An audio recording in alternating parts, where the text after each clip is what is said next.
Welcome to Data in Education, a podcast recorded across time zones, teaching backgrounds, and probably too much coffee. I'm Jenelle, out in California. And I'm Jessica, joining from Ohio. We're the team behind Simplified. In each episode, we host panel conversations with educators, specialists, and leaders. From different roles, different systems, and different parts of the world. Because data can feel overwhelming. But student growth should be simple and collaborative. Let's get started. Let's go. Hi, welcome everyone. Welcome to our panelists. Welcome to the people who are viewing, whether it be live or through replay. So excited to be hosting this panel all about behavior. We were just chatting right before we hit go live about how excited we are to talk about behavior. But today's conversation is really centered around one large guiding question, and that's how can behavior data specifically drive skill building while keeping conversations human and non-punitive. My name's Jessica, as most of you probably already know. I was a high school math teacher, and then I became a instructional coach, and then data coach, and then data coordinator, data consultant, lots and lots of data stuff. And now I'm here with all of these people, but even more specifically with Jenelle as part of the Simplified group, and I'll let her introduce herself. Hi, everyone. Thank you for being here. Yes, I'm Jenelle McClanahan. I'm the founder and CEO of Simplified. I was also in education and just left last year, an inclusion teacher in elementary school and a parent of a neurodivergent child. So I'm extra excited about today's topic. And Simplified is just a data tracking platform that helps teachers shift the mindset of reporting to creating a customized path for both neurodivergent and neurotypical learners. Yeah, so I am going to now hand it over to our three panelists to give their own introductions. Let's just go right in line. Go ahead, Tom. All you. Hey, I am a former math teacher. I've been in education for almost 20 years. Most of that time has been in international schools around the world. And now I have my own where I am trying to make data more usable for busy educators. Awesome. Dr. Graves? Hi, everyone. Dr. Chris Graves. I'm a principal in Chicago Public Schools at Jordan Elementary, like Michael, actually named after his father. It's my 13th year as an administrator and 21st year in education. Originally from the Detroit area. I've also been in South Carolina and Indiana, but behavior is definitely a big area of my background, an area of focus in my dissertation and things like that. So I'm excited to talk about data and behavior as well today. Awesome. Just a quick little add to that. Dr. Graves is the reason why Jessica and I met. He introduced us a few years ago. Yep. And another fun fact, I've lived in Chicago too, but Dr. Graves and I didn't know each other when I lived in Chicago. We didn't meet until after I came back to Cincinnati. So met virtually with them, and then virtually with Jenelle, and virtually with Tom, and now virtually with Nilsa also. Yeah, hi everyone. Yes, Nilsa, Real-Carleton here. I have been in the field of education for 10 years now, specifically the past 6 years as a school psychologist within kinder through 8th grade. So I'm supporting a charter school as of now, really invested in behavior, PBIS, if we are aware of that, those whole systems, MTSS. So I'm excited to talk about that today. Yay. All right, I'm going to hand it back to Jenelle then, and we can get started talking about some of these questions we have. Okay, so the very first question we have is we talk about, human, behavior and then making it non-punitive. Our first question is really to start with a problem. How has behavior data commonly been misused?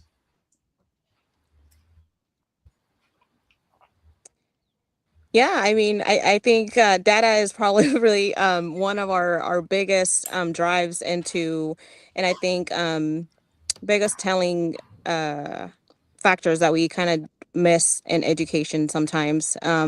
We realize that it doesn't have to be a formative way to gather data, right? So sometimes it could be something very informal, and we miss that a lot, right? So how can we use that we don't have to do a formal behavior observation on a student to be able to tell that the student is struggling with academics or with transitions or being able to raise their hand, something so simple in the classroom, right? So I think, and that to focus on the fact that it doesn't have to be something so formal as that. And just as a teacher being in the classroom, you have the power of what you see in there and what you do with that, right? So whether it's speaking with parents, speaking with support staff, how can they help you in the classroom, just to start that support in place, to be able to, get that right support for that student. Yeah, I love that. I love that you compared it to academics too. It's like, it's funny how often when we talk about data, our brains immediately go to academic data. But like you said, behavior is such a strong piece of information that can really help you start to dive into like the root cause of some of those academic deficits. So interesting. Yeah. I think one of you started. Yeah, I was gonna point out that every district in the country is looking at behavioral data probably slightly differently, right? It's what are you tracking? What's the software system you use? And so I always we'll get presented data in network or district meetings, and it's not that it's not useful. It's just it's always incomplete because nobody documents every little thing, right? Student talks when they're not supposed to. Student maybe curse, at what point, what is the threshold by which we're documenting things in some type of student information system? So oftentimes we'll get presented with a metric of what percentage of infractions lead to a suspension. Well, if you're not inputting a lot of the little stuff, then it might look like 50% because you're definitely going to input the big stuff, right? And then another thing I think of with the data points is sometimes just the observational data. I remember when I was at Curie High School, like a major high school, one of the largest high schools in Chicago, when our team got there, we had the year before, the school had the most arrests in the whole state. It's a large high school too, one of the largest in the state and a very tough community. And so then over the course of 3 years, reduction in fights, suspensions, arrests, everything. But if you're a teacher that still sees a fight, you're thinking, oh, they're still happening. Well, yeah, but the line graph is going like this, right? There might be a spike here and there, but over weeks, over months, it's significantly less. Instead of one every other day, now we're at one a week, but you happen to see that one and you think, oh, it keeps happening. Well, but that's not a complete picture of the data. So sometimes it's just off because we haven't thought through the system of data that we're collecting. Very true. I kind of have two thoughts. One, I think we tend to focus mostly on the punitive nature of the behavior data. I think there can be something said for what's the behavior that's enhancing the classroom, and are we tracking that? Of course, we don't that into whatever systems that we're using, but I think that is something that should be considered as well. My other big one is, Jenelle, you'll probably appreciate this one. I think we're always looking at things through a neurotypical as well, and what is the causes, or is it all truly just negative behavior, or is it adaptive behavior? Is it some kind of something stimming or something that we have to allow for kids who aren't neurotypical? So I think there's that trap as well, that through a single lens. Yeah. I think Tom, you bring up a good point about the adaptive piece there, because consequences and punitive, right? Negative consequences, because there could be positive consequences due to a behavior, but how can we punish a child for not having a skill that they don't have yet, right? And I think that is where the discrepancy lies. For example, a student that probably, if we go to the extent high level nonverbal, right, or they can't really communicate, I need to go to the bathroom, or I need help with this task, things like that, but then they don't complete the task, and then maybe there's you get maybe no fun Friday, or I'm not sure exactly, you know, how all that looks like in the classroom, but is it really fair to punish a child for something that they don't know how, they don't have that skill yet, even if it's academics or social emotional? So, right. So you have that data where this child can't really communicate. They don't have that skill set through a screener or a school-wide or just a class assessment, right? And then now you have that data. Okay, they don't know how to communicate what they want or what they need. So is it fair? Because it comes down to that, right? Is it fair to give the student a referral, a detention because they went to the bathroom and they didn't ask for it, but yet we don't have a consistent or a good way to help them communicate that? So Nilsa, you are speaking my language when it comes to understand, like, what skill is missing here, right?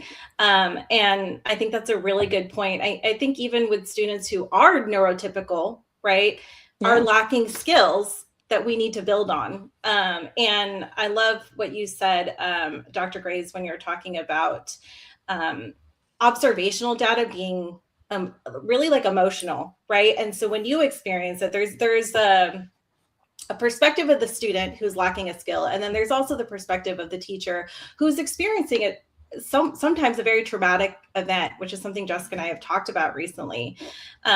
And so I guess to follow up with that is, what behavior data would actually help teachers?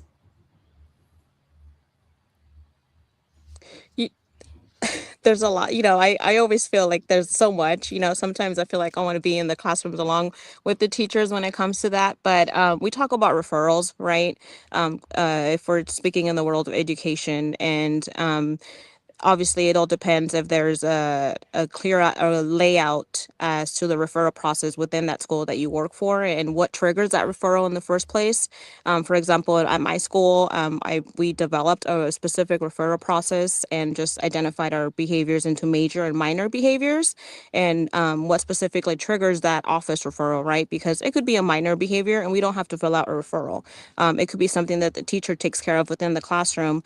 But obviously, I think gauging if there's a student that you're consistently talking to a parent with about the same behavior, that's data in itself, right? How many emails have I made throughout the week for this student? How many calls did I have to make to stop my lesson because the student is probably disrupting the classroom or they're doing something that's not expected? Then you have your major referrals for a fight or, inappropriate language, bullying, specifically around those topics. So have you filled out a referral for those causes, detentions? And, I think a lot just taking that little extra step to look at your patterns and trends when it comes to what kinds of emails have you sent out, referrals, how many times has the student been outside of the classroom because they need to, take a quick break outside of the classroom to come back and be okay. So I think that can trigger a little bit of looking at the data in itself. When you talk about major and minor, it just gave me an idea. My son attends social skills group, and he learned, is this a big deal or a little deal? And that just reminds me of that, and identifying exactly what that is. And, because I feel like when I first started teaching, I wasn't sure what was a big deal or a little deal, Yeah. I was in a kindergarten classroom the other day, and the lesson was important or interesting, and that was an academic lesson, but it still kind of relates. I was going to add that, like, at that big high school, when we were there, teachers, they'd see the occasional this misbehavior or that, and they didn't realize we were looking at the data and it's drastically reducing, but not everyone felt that way, right? And that perception is their reality. Those feelings are very real. And so we just weekly started compiling all of the data. And then it helps when, and our district phased this out, sadly, it helps when there's a system where teachers are reporting something and you can respond in the same system. So then they can see that it's not just being addressed with a check mark, but with some type of response. I have mixed feelings about, do they need to know every little detail? No, because we're not here to criticize. If you pass it, we always say, once you've passed it on to the disciplinarian, it's out of your hands, and you can leave it out of your hands until it comes back to you, back into your classroom. But, we don't need to be hypercritical of, well, they got a detention. I think they should have gotten a suspension. we need to be the adjudicators on those type of situations, either administrators or a dean in our district, we call it sometimes. But I think teachers seeing that there's communication, there's documentation, there's a paper trail of some kind, they can see that it's being addressed. And it's not going to be just like instruction. Like we always say, we teach students math, reading, science, social, we teach them behavior too. And have you ever, like if you teach math, Jessica, you were mentioning you taught math. Did every lesson go according to plan and every student learned everything the first time? Of course not. Absolutely. Behavior, right? Yeah. Behavior, it's going to be 2 steps forward and 3 steps back sometimes. And then we use a traffic light system, green, yellow, red. Green, it's going well. Yellow, let's change course. Red, we need to address this right away, So, but I think when teachers see that, they feel it. So I think it's interesting because we've talked a lot in the past about scaffolding academic skills, but I don't hear many people talking about scaffolding behavior skills. And I think it's because we have this mindset that we're there to teach academics, not behavior, right? And I think I'm saying this as a previous high school teacher. I think that mindset gets even more intense when you get up into the upper grades, because you're like, they've been in school for this long, they should know how to behave, and they should already have all these prerequisite skills, even in academics. So then, it takes that looking at it from a different perspective to really start figuring out exactly how to kind of scaffold those behavior skills for those particular students that need it, and really start teaching them those behaviors. And there was a point that got brought up a little bit earlier that I thought was really interesting too, and that's like Nilsa, I think you brought it up, how we can see different behaviors from different lenses, and dare I even say like biases, right? Like even when we're talking with neurotypical children, even cultural things like eye contact and stuff like that, there are certain things that that we may grow up thinking that's how you show respect, or that's how you show that you're listening to me. And so therefore, if you're not doing that, that's bad behavior. I'm going to document it, and we're going to get you attention or something like that. So it's really interesting to kind of start pulling apart all those layers and really thinking through like our own perspectives, and also thinking through how to best support that student, as opposed to just trying to get them some kind of consequence, which is typically negative and doesn't really help a whole lot. Sometimes maybe, but usually not. Right. Yeah. So then as we're starting, and I kind of led into this question, as we start talking about those behaviors, let's say we do have those students and we're starting to see those patterns and trends in the behavior data, how do we have conversations about those behaviors that may be even triggering to us, but keep them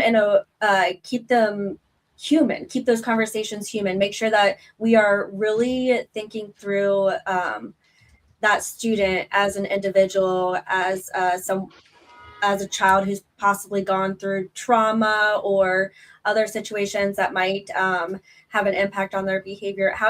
What are the specific action steps that we can take as educators to keep those conversations human? I can start on this one. When I was at that, I always keep going back to that high school because that's where we had the most challenges. And sorry, I have a visitor here. We thought of everyone in kind of like their own buckets, and in a healthy way. Like, where are we each on our own journey? And we looked at ourselves in the administrative team as being part of the journey ourselves. Like, what do we need to learn? Am I a restorative minded person at all times in every way, or am I restorative in my mindset? But when a student gets in my face and starts getting aggressive and making threats, that's when I turn and I'm out for blood at that point, and I want them, they need a consequence. Or am I someone who doesn't understand? I think that restorative means that it's just all counseling and no accountability. And so everyone, like, I always start with the assumption everyone's a good person, right? We have good people in our schools, and if we don't, then they need to change careers altogether. But it's a good person who maybe their mindset around discipline has not quite followed the research, and we need to focus on that. So it's shifting mindsets. It's building empathy. I think of like the YouTube videos of "I wish my teacher knew," right? If you've seen some of those, you just go on YouTube and Google them. I wish my teacher knew that I have 5 younger siblings and I have to help get them all ready in the morning, and I'm just trying to get myself together. I wish my teacher knew my grandma is sick with cancer. And so we think of all that baggage that students come to school with, and then the first thing when they come in the door, pull up those pants, take that hoodie down. Where's your ID? Why aren't you here on time? Of course, their short fuse just got even shorter, and now they're going to misbehave. So are we pushing them away or pulling them closer? And we start to do some of those empathy exercises. That's where I've found the most impact on teachers, because for the most part, like every one of us went into this because we want to make an impact on kids, not shame them into submission and then into a life of feeling pushed out of school. Yeah, I think a message that I always bring up to the teachers that I work with is that you have the power in that classroom. Don't feel like you do not. And when I say that, I mean you have the emotional power to whatever energy, whatever regulation state you are in, your kids are going to reciprocate that. So if you are feeling very calm, if you approach them with the neutral tone of when you are in that space of having to correct certain behavior, our kids are going to respond to that in whatever manner you initiate that communication. So if you do like Dr. Graves just described, and that kind of do this, do that, guess what you're going to get back? Attitude. I don't want to do it for you. Why are you talking to me this way? Sometimes I'm going to shut down and not even talk to you. That's what I see with our little kids, with our lower, K through 4th grade maybe. And then obviously when we get into 5th and 8th grade, you get attitude and, all of the teenager kind of behavior there. But that's what I always tell them. And I think it's important to remember that even when you are in that moment, just be regulated. And another message I tell our teachers is that if you are not in that space to handle that behavior, call for support, call for someone else, because we're trying to correct that behavior in the moment, just like you want our student to be grade level, right? It's not going to happen in that second or in those 5 minutes or in that day. Behavior is the same way. It's a skill. It's that communication, that relationship that you have with that student. So you're not going to change that behavior in 5 minutes. It's taken me time to change behavior within 6 months, 7, with good behavior plans, and even having to know the student first and talking to them in a way that I know they're going to be receptive to. So I think giving that power to our teachers and realizing, hey, just calm down, take a deep breath. We will figure this out. We're not going to change this right now. This kid is not going to, learn how to, his ADHD, in a sense, I'm sorry to say, it's not going to go away. It's going to be there. So how are we going to work around that? What can I do? What can you do together, right? What can we do with parent? It's a pyramid of just working together and we're there for that child, as we all talked about. We're not here for myself. We're not here for you. We're here to, how can we help this kid learn and be okay in life so they can succeed? That's really it. So just think about that when you're in that moment. Yeah. And it's sometimes hard to like get yourself grounded if you're being confronted as well, and just say, hey, you know what, I'm feeling this right now, we're gonna have to continue this later. And so like how trying to keep that there, and with that empathy space, and like in building that relationship, just saying, we can't have this conversation right now, or we need to call in somebody else, because right. We're not on the same wavelength right now. We're not in a communicative space. But it's so hard because we want to build these relationships with everybody, but then we have this feeling, or I've had this feeling at least, but you've got to get the content. You've got to get the content. You've got to get the content. So I can't deal with this right now because I've got to get through this lesson, and really trying to figure out what is, and that kind of goes, I think, to the pulse of the school, and right. Is the pulse of the school about behavior and getting the kids to be able to function in society. Because I worked at my first school was also a very rough school, and the scores were terrible, and all of the state assessments were terrible. But when the kids left, they we weren't focused as much on the academics. We were focused on like, let's get you where you can function, where you can get yourself grounded. And that was the big thing. We failed assessment scores all the time. Every single we were getting them there because we had those relationships with the kids. But it wasn't easy. Yeah.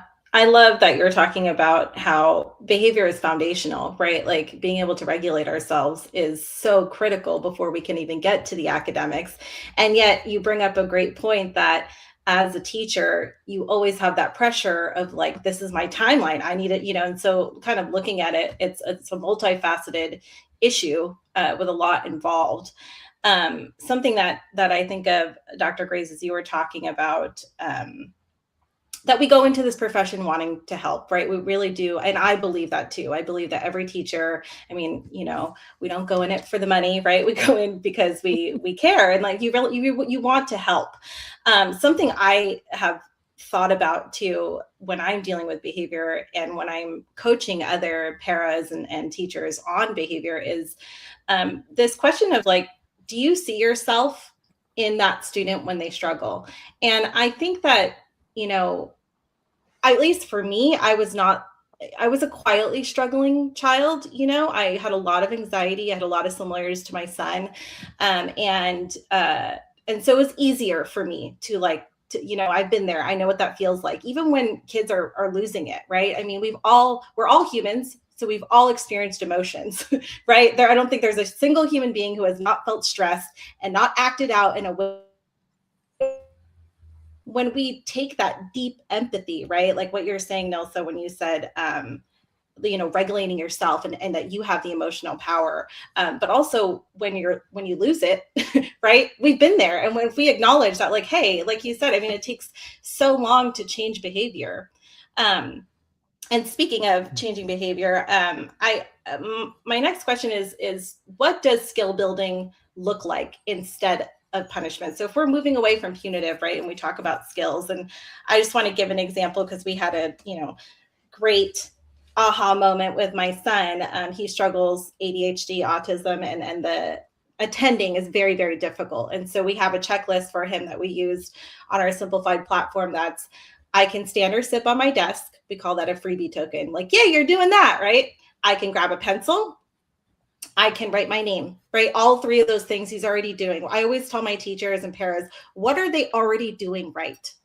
And then we got stuck because it was like, well, I can do half the worksheet. And like, that was like, and Jessica and I actually brainstormed together as well as his ABA therapist. And we came up with, I can find the easiest part to do. And so when I sat and I volunteered his class, I worked with him, I said, hey, which one's the easiest problem on here? And he's like, oh, this one, that one. Yeah, I could do that one, and it's like recognizing that skill. So I'd love to hear from you, like examples, if you have one like that or something, what does it look like to build those skills that we're lacking? Yeah, I think it depends on what skill. With a couple of kids that I've worked with, maybe struggling with transition, so maybe like a visual schedule on their desk. A couple of other ones, they're having trouble initiating, a task in the classroom. So kind of finding that positive reinforcement in the classroom to motivate them and to be able to complete something and then be able to earn something that, that's more of their interest. And then you obviously get into the more, social awareness and relationship skills. And I think that kind of triggers more of, consistent social skills groups within our schools, if that's something that, our schools can provide. But I think as long as it's all consistent, that's the key. We can't really just start one thing and, for 1 or 2 days and kind of, it didn't work. Because I've heard that plenty of times, right? It's like, but it's only been 2 days. Let's give it a shot. Let's give it 1 more week. So I think consistent and just actually trying to do it, intentionally, something such as positive praising in the classroom, acknowledging what the student can do, that can kind of make him feel more confident into, okay, maybe I can actually do this other difficult task or this other difficult skill that I kind of lack still. So I think also one of what I was thinking is we have to look at the illness, not just the symptom of whatever it is. And I use illness, just like in the medical term, not in like a true, but like, if we're seeing a kid doing X, Y, or Z, why are they doing that? What's triggering in them that's then bringing that out. So if we can get to that root cause, whatever it is, the stress at home, whatever the case might be, that's going to help us help them become more reflective. Is okay, you know what, this isn't about the work that we're doing now. This is about this thing over here. So let's think about how we're reacting to that, how we're acting out in those ways. And that's always so much easier said than done. If you're in the school like Dr. Graves was talking about, where you might have like 150 kids and 100 of them are having issues. I mean, again, just pulling numbers out of thin air there, but if you've got these kind of massive groups of kids, you may not be able to do that. But if you can get to those kids and you can get to that root issue, I think the building that skill, that reflective skill and grounding skill is really critical. Yeah. I think to get to the exact that initial question, because I really want to build on what Tom said too. Like one explicit thing I think of a lot is like, I think in a lot of schools we deal with behavioral issues oftentimes at recess, the semi-structured times, recess, lunch, maybe gym class or a dance class or something where kids have a little more freedom. And so like our district has a policy, understandably, you can't take away recess. But if kids are being unsafe at recess, we have a structured process called reteach recess, where the student may sit out with one of the recess supervisors and still socialize. They're still getting some like creative exploration time, but part of it hinges on the reteach part. I imagine a student of any age, right? We have 3-year-olds through 14-year-olds at our school. And I can say to a student of any age in a developmentally appropriate way, let's look at your friends over there and they're playing. What are they doing that's safe? What could they do that might not be safe? Oh, yeah. If somebody tripped someone, that would hurt them, right? So what are 3 things, if I let you go play right now, what are 3 things you're going to do? And what are 3 things you're not going to do? Okay, for the last 5 minutes of recess today, I'm going to let you go play with your friends and I'm watching. And when we line up, I want you to come straight to me and we're going to talk about how it went. And if we made any bad choices, we all make mistakes. We're going to try again tomorrow. And when you show me for 3 days in a row that you can do this safely, then you can play with your friends and I'll give you a high five, things like that. But I always think like when teachers say, well, I've tried everything or it's not working, like I think Nilsa said, like, well, there's no such thing as everything, right? There's behavior intervention manuals. Now with AI, you can just debate with AI, give me 10 more evidence-based strategies, give me 10 more, let's try more. And use it almost as a thought partner in your meetings just to try different things. So I'll build on Tom's point later. Some interesting stuff I think will keep coming up, but yeah. I think the point that Tom brought up and that I hear a lot is the time aspect, right? You have lots of students and that number of students gets larger the further up you go in education, because oftentimes, middle school, you're seeing multiple classes, high school, you're seeing multiple classes. So then it becomes an even larger barrier to figuring out exactly what works for that particular student. And I don't know if it's just because I've done so much work with MTSS and like the tears are just stuck in my brain. I don't know what it is, but for some reason, like, my brain just immediately, the question pops up, like, what are some of the things that we can do that help larger groups of students? So even if our goal, right, is to reduce the number of students where we have to do that deep dive. And so what are some strategies that you guys have seen implemented in schools that have worked really well for, I'm not even talking about like whole school, but maybe even just like whole class, right? Like if you are working with a brand new teacher and they're feeling incredibly overwhelmed, finding it really hard to keep themselves regulated, and you're like, okay, well, let's talk about Johnny and why Johnny might be having these issues and what can we do specifically for Johnny. That new teacher is going to be like, We're going to do this another 32 times because, you know, our classes are going to be large if they aren't already. And so what are some things that we can, what are some strategies that we can coach teachers on that might help kind of start to reduce the number of students we really need to start diving deep with? I was thinking about this with just separate tangent on a separate thread somewhere else, but you know, I think if you can go into those, it seems more like a teacher meeting, right? Not a student meeting, or a meeting about students, right? Not necessarily like the teacher with the students is what you're talking about.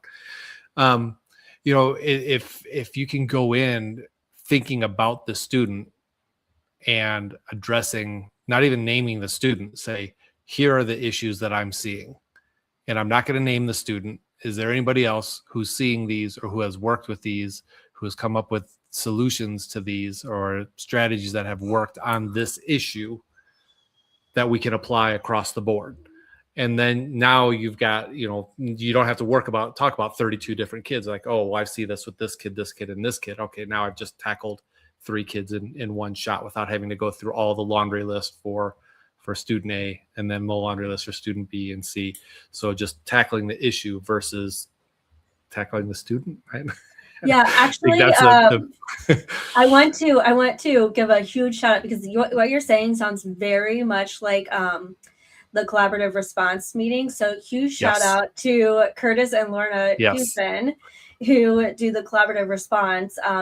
Because it is such a brilliant idea to kind of, when you're in that group of teachers, to think about the behavior as opposed to the student, and really focus on finding a solution that works with multiple students that you can all kind of try together. Because then also you're all like committing together, which means you have that shared ownership, which means that if you do get a win, it's a shared win, which helps with morale and buy-in and all those fun things. So love that idea. Yeah, when it finally clicked what Curtis and Lorna were talking about, like, it blew my mind. Like, that whole approach. It's just such a tiny thing, but it's so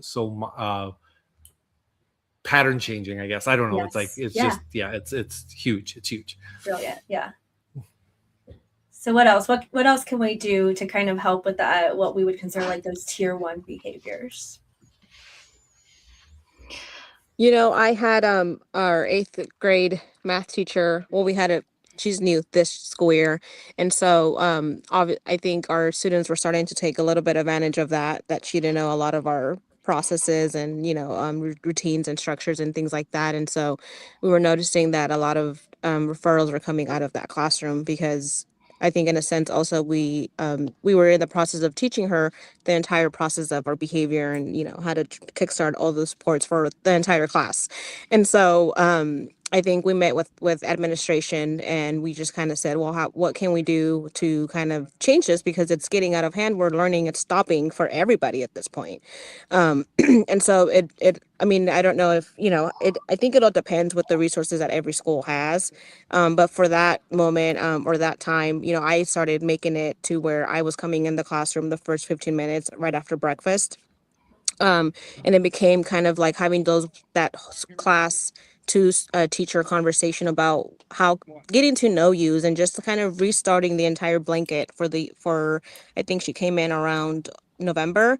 So it was just like, hey, restart whatever, because they kept saying, well, so and so, the previous teacher did this, that's what we did with this teacher. Well, no, this is a new teacher. Let's get to know her. They kind of shut her down immediately. They didn't even want to get to know her. You know, they were so used to this teacher that we had for 8 years. So it was kind of like, let's get to know her. You guys get to know each other. What do you expect out of her as a teacher? And then obviously our teacher, what do you expect from your students? So we wrote all of this down. It was like big posters, just what all of our students said. And we kept it on the wall for almost about 2 months. And just having those conversations of reset, right? Like, let's start this relationship on a good note, because clearly we started off on a bad foot. And then just having, okay, we're struggling with who's going to the bathroom at this time? What's the right way to ask to go to the bathroom? What are the policies on that? We're just walking out of class without permission. We can't do that, right? We need to ask for like a reset break. So I think identifying what specific procedures or structures they're having problems with, but also kind of helping the teacher kind of form that good relationship with the students too, right? And then also giving it's 8th grade, they have a voice, so giving them that platform where they can feel safe to communicate that voice to the teacher as well. Yeah, it also makes me think of Tom, you've taught in different countries, and I haven't taught in other countries, but I've visited a lot of schools in other countries, and I've always realized, like in England, their new teacher, novice teacher development is so different than here. It's a new teacher is teaching 40% of the time, like one subject, and then their second year 80% of the time, and then third year fully released to teach. And then veteran teachers, it's flipped. They teach less so that they can do the mentoring of young teachers. And think of how it is in this country. I mean, every district's different, but for the most part, we give teachers keys and we say, hey, have a great day. Here's your roster. Here's a orientation, and you do all the PD, but then kids walk in and it's off to the races. And so I think if we're talking 1 or 2 students, that's a tier 3 individual student thing. If we're talking 4, 5, 6 students, now we're talking tier 2 percentage of a classroom of around 20 some to 30 students. So we would treat it differently. A couple of things we've done in the past, we've, kind of like a mentoring type approach. Every school has a couple of teachers that are just like either naturals or wizards, or they've been battle tested and are strong at classroom management. So if we're talking that like tier 2 approach, it might be giving that teacher a sub for an hour or a day, letting them go observe, debrief with that teacher, and share their insights. And it's all about the approach when you do that. Another that I've done is pull 3 of those kids out and give them an alternative lesson for the day, not as a punishment, as a proactive approach, and tell the teacher, we're going to do this for 3 days. So you can get the class reset, like Nilsa was saying, I think, right? And once again, it's not a punishment. We're not taking away their education. Whatever that teacher was going to teach, we're going to do that activity in a different space. It's going to feel special. It's going to feel different. And we can address some of those behaviors. And then maybe then when those students go in, I sit in the back and I make it clear to the class, I'm here to make sure that you are respecting your teacher. And then I gradually release my support to that teacher. I can debrief because I'm in there. Yeah, the kids are going to act differently if they see their principal in the room, but still it helps build their habits. So then when I'm outside the room looking in the window, I can still pop my head in and pull a student out for a minute and do a reset. Like there's still that gradual approach. And I think of that as like a tier 2 type of thing, as opposed to if it's 1 or 2 kids, then we're just going to address those kids. It may not be the teacher. It may be a disconnect because of those kids and that teacher. And there's something like you're talking about with relationships, we need to get there and get the students to see a different approach that teacher has versus maybe other teachers they've had in the past. I think it's so interesting to hear you talk about that, because, a lot of times some of those bigger behaviors and part of what we talk about in Simplified is, what is the cause of that behavior? What's the thing that triggers that, or what do they call it, the antecedent? We remove all that crazy language so that people can understand. But what is causing this behavior? And a lot of times, especially around the middle school age, you're looking for that attention. And so when you're taking them out and you're resetting that class and then bringing them all back together, what that's doing is that's removing a lot of the attention from their behaviors, because the class has gotten used to not seeing that anymore. So sometimes their reactions will change, and therefore the students will stop trying those new behaviors because they're no longer looking for attention. So you're really addressing the trigger of the behavior, not just the behavior itself, which is interesting. I like that idea. Something that I wanted to talk about too, that I think will lead perfectly into one of our last questions, is something that Jenelle and I have talked about a lot in terms of like our vision, right? As we're teaching, what is the purpose of teaching educators how to teach behavior skills to students? One is, like Jenelle said before, we have to learn how to regulate ourselves before we can even use that frontal lobe and be able to learn. But also, it's so beneficial for them to know how they learn and to know what kind of supports they need.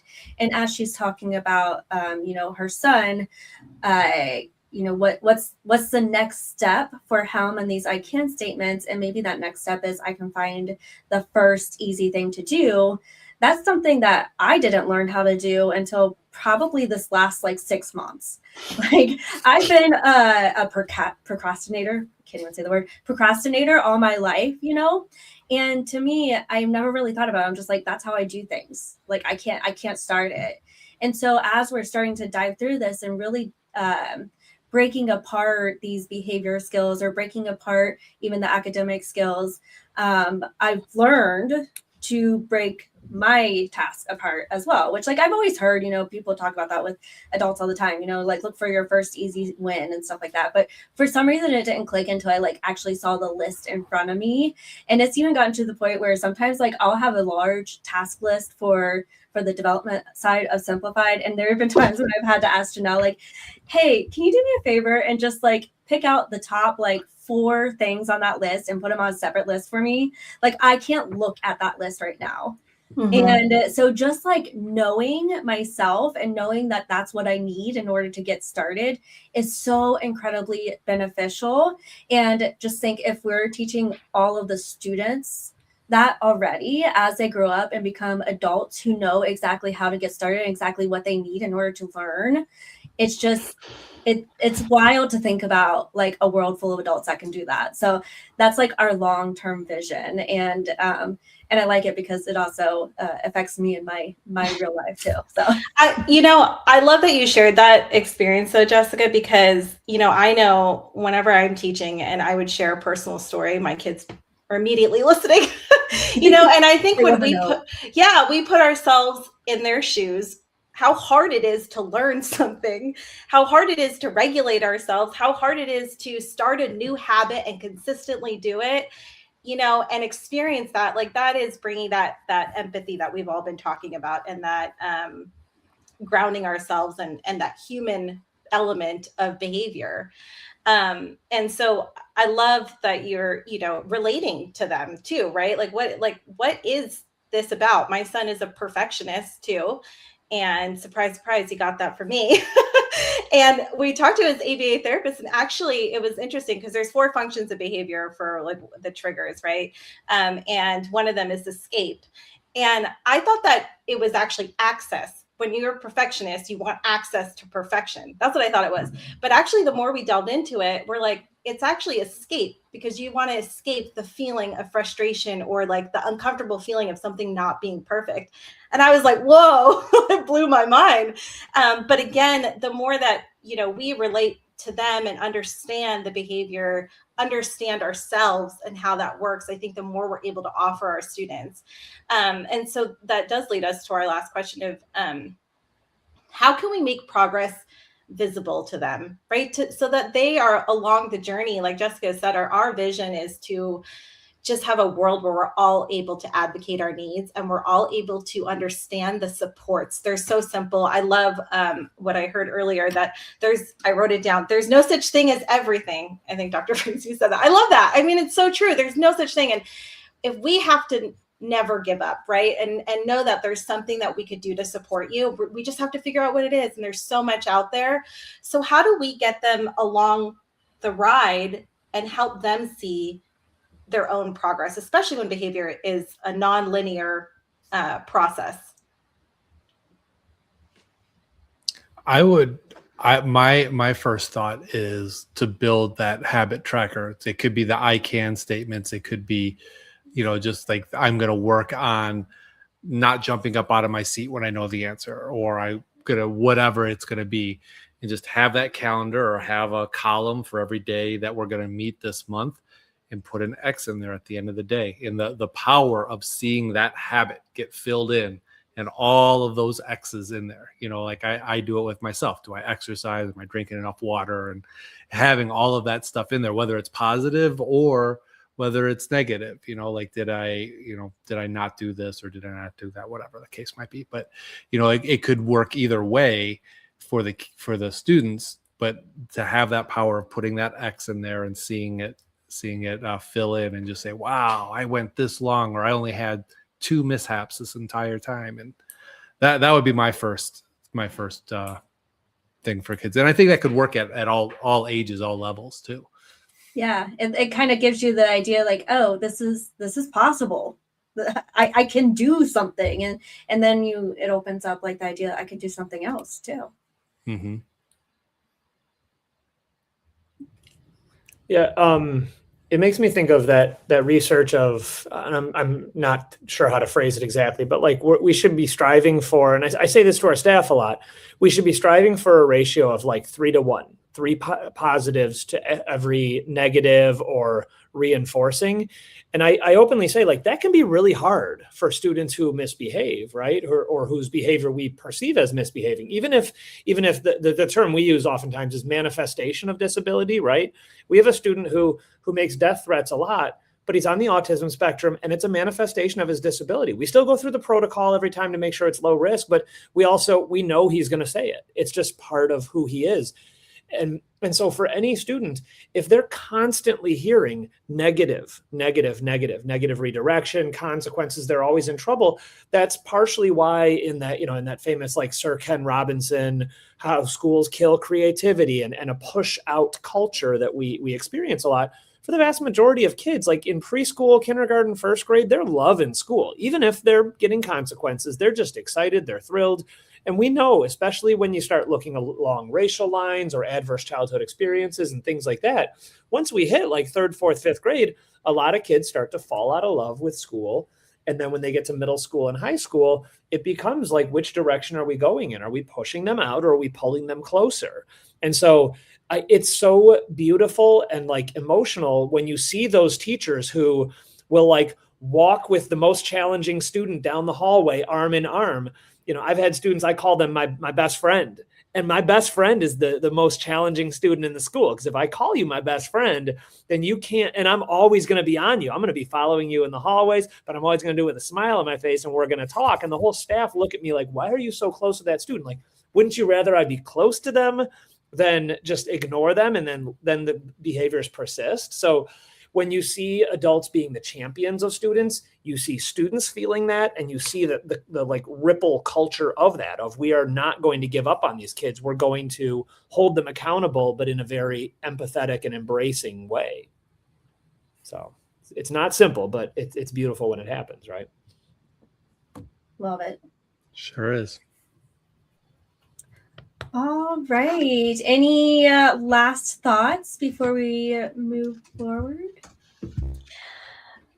I love everybody's input. Just to kind of summarize what we've been talking about, especially that last comment really embodied a lot of it. It's like that empathetic accountability, right? I'm also hearing a lot of consistency, like Nilsa said before. Don't just try it for 2 days. Let's try it. Let's continue, right? Like, and let's build this habit with ourselves and with our students.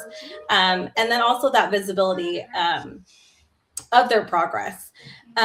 So I'm curious, I've already kind of shared a little bit about the I can statements, but at Simplified, they are everything to us. And we really try to, and as I'm sure you all know in education is so filled with so many acronyms and language that's very difficult for other people to understand. And so we really try to make our I can statements very simple so that our listeners, our viewers can really gain from like, what can they learn from you guys? You guys have an incredible wealth of knowledge and experience that we really want to share. Just some simple I can statements that, could help them in making behavior not punitive and more human. Does anybody want to start? And I also have been taking notes, and it's my way of processing too. So anyone? For me, I think I would say I can start a habit tracker or behavior tracker for either myself or for a student.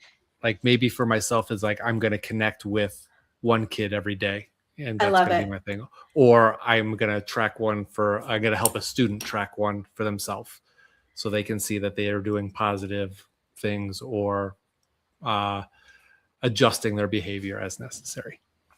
I love that. We had this great conversation with a special ed teacher recently, and they asked Jessica and I, they're like, well, these I can statements, they're for the students, right? And we said, well, yes, but also they're for you because they help us to remember to give that, timer, or to give the, because we forget in the midst of all the day, right? And so it's mine just as much as it's yours. So I love that you're already pairing that. For Tom, for you, I also had in the beginning, you talked about, I could recognize when I feel dysregulated and take a break myself too, right? I think that's a really important thing to acknowledge, that there was a lot going on. And so if we're dysregulated, we cannot co-regulate. I can put behavior before academics, because we know that we're not going to get through anything if behavior is not right. It's a tough one. I know. And I can identify the trigger of the behavior. You talked about, which is, we've said the antecedent, like what happens before. I also put that you said, I can find other students who this would be beneficial for, when we talked about the different behavior things that we're going to improve on. Those are good ones. Thanks. Yeah. Thanks for getting those for me. You're welcome. She's the master of I can statements. Clearly. I guess for me, I really like to focus on how I can help our teachers feel safe and competent, and that they can be really good at behavior management. I want them to feel confident, and that they don't have to come to me for help, because most of the time I've seen when I give them advice, I've seen them do it already. It gets forgotten in the craziness of the school day sometimes. So I think I can remind our teachers that they can be successful with any student. I love that. And for you, I put, I really liked when you talked about, I can acknowledge that I have emotional power. I liked when you used that phrase, like regulating yourself, right? That you hold that emotional power, and that really sets a tone.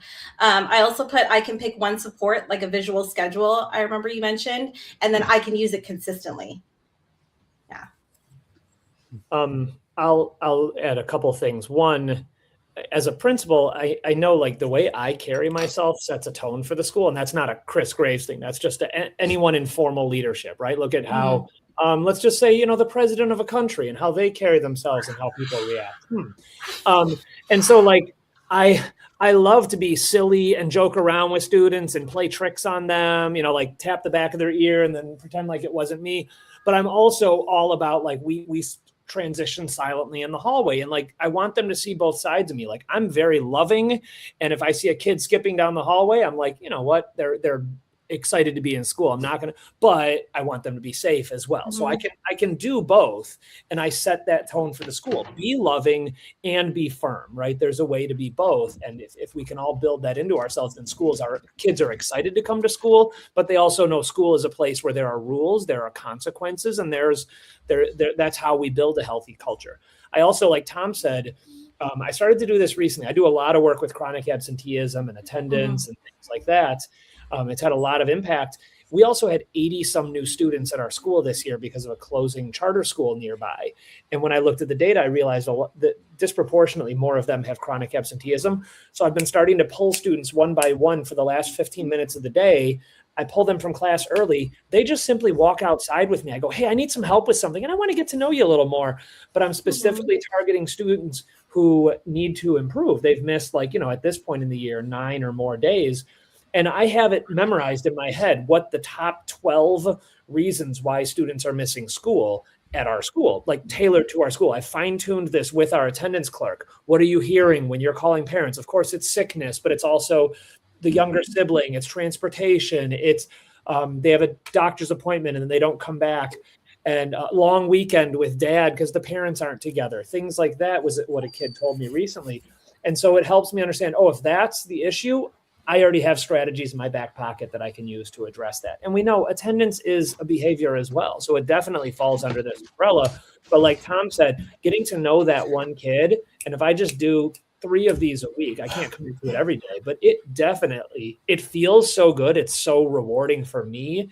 And they feel like they're getting to know me, but I can also feel it making an impact. And, hopefully by the end of this year, the data is going to show that as well.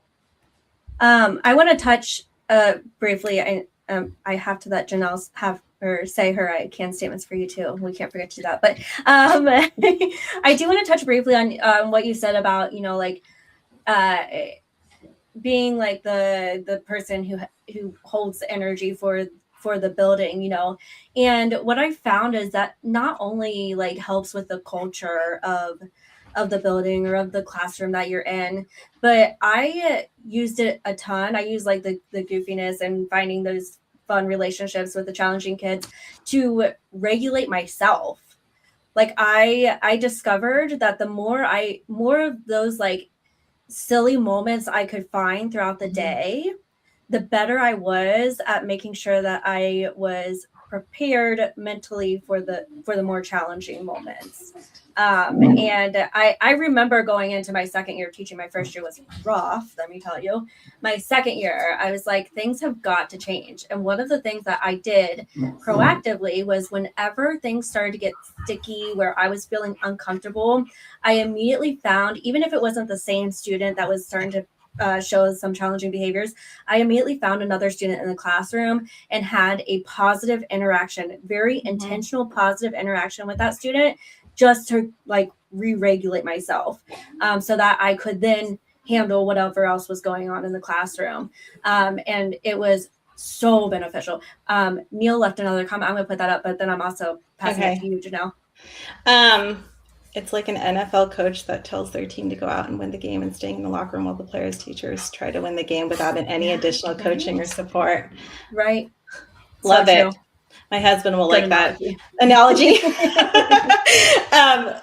I love what both of you guys are saying. I mean, we are relational beings. So we're wired that way. And I think when we have that connection, it makes all the difference. And I've been wanting to pick your brain more, Dr. Graves, about attendance. And that connection makes so much sense. So for you, I can do an empathy exercise. I really like that at the beginning. And then the next three go together because I just thought they were such a solid idea. I can implement a reteach recess. I can observe what's safe and not safe. I could do it for 3 days in a row. Just like so solid I thought that was a really good, takeaway, right? Like, I mean, I've never heard of reteach recess, but it makes so much sense to me. Especially in elementary school, we have so many recess issues. So learning that explicitly makes sense. So thank you guys. It was great. I love all these I can't statements. We have one more thing that I forgot last time. There is a freebie in the last episode as well. You make sure you go to the show notes, okay? Always go to the show notes. For this episode, we have the ABC tracking form, which really helps someone, helps whatever educator or leader in the building go through and figure out, what is the trigger. It's not my dog this time, you guys.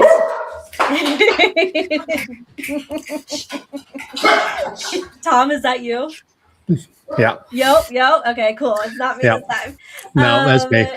You gotta love the pup. I'm trying to be all cool about it. Snap at her down here, but yeah, no.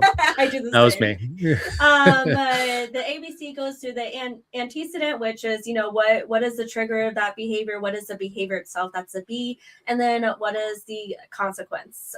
Which we try to go more for. What's the word we use instead of consequence?